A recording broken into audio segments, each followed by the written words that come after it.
Welcome to Gardening with Granny, and today we're going to talk about violets. Now, violets were a wonderful helper to my mother.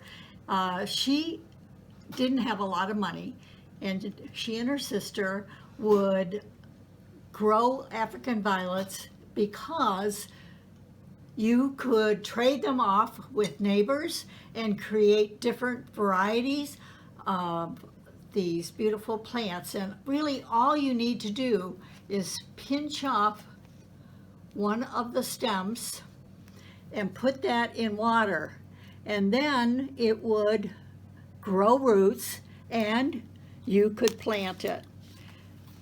If you look at the African violet, it actually is very symmetrical, and it is happier when it is symmetrical.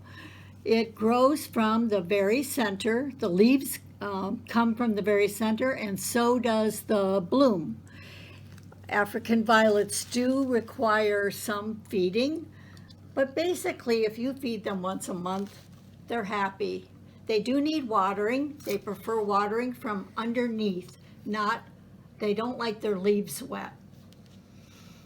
Now, this African violet was in my office in Southfield, and because of COVID, I haven't been there in 2 years, and it was just recently returned to me, and you can see that it is quite the mess.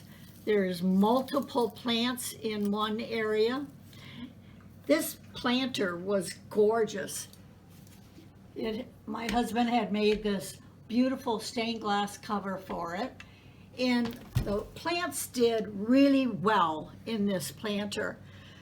We liked it because people could touch the leaf and through the element make the light go on. So it was a fun thing for sharing, but because of COVID, you weren't allowed to touch anything that anybody else touched. Ridiculous, but anyway.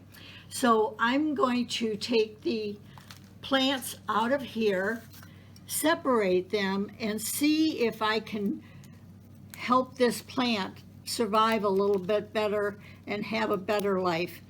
Now, all of these leaves can be rooted, and they can be rooted in water. You don't need hormone or any of that kind of stuff. You just plunk it in water, and in about a month or 6 weeks, you'll have another beautiful plant. You can see how the blooms would come from the center, but this is geometrically so off because of its position in the pot. It will straighten itself out once it gets established and knows which way is up. And as the leaves start forming from the inside, it will become symmetrical again. So I hope that you keep in touch with Gardening with Granny and future violet movies, and I will hopefully show you some good results from this.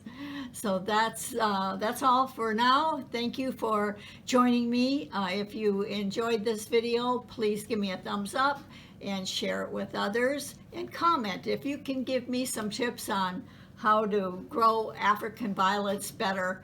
I'd appreciate it. Thanks.